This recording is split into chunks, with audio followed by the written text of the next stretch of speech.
Good news, the extremely popular Finalmouse Ultralight Pro is back in stock.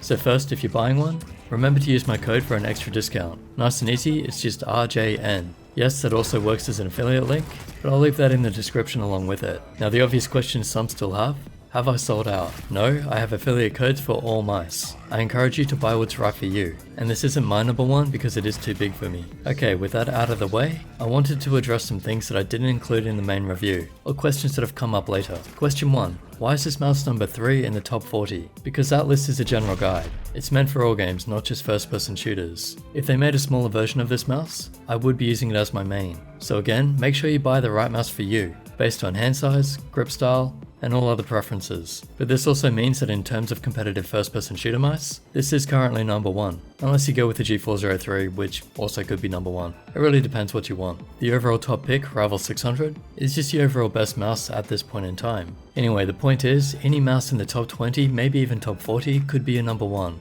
so you really shouldn't be looking at the number that much.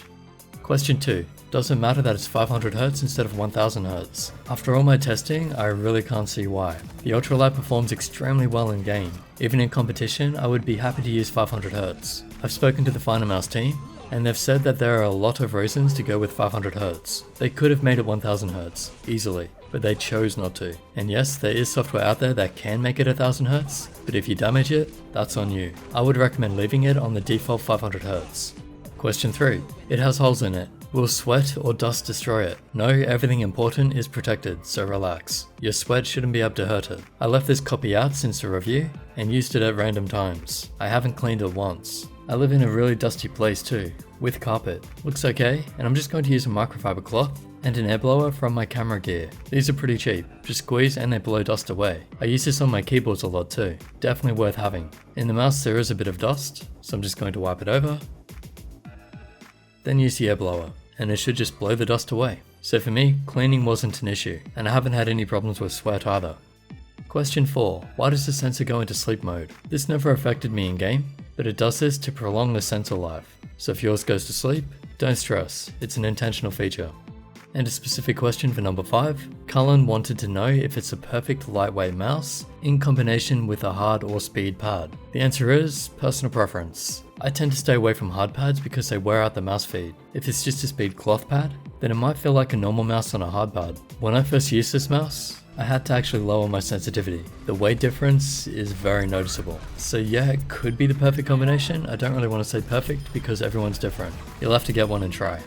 And now let's look at the sunset version. There are some additional mouse feet in the box, but the difference is in the coating, and obviously the color. The coating has a more rubberized feel to it. Is it worth the extra money? Depends what you want. Personally, I would still choose the white copy because it suits my setup, and the coating, while nice, isn't different enough for me to want the color. But if you want the color and the slightly nicer coating, and you don't mind paying extra, then of course get the sunset.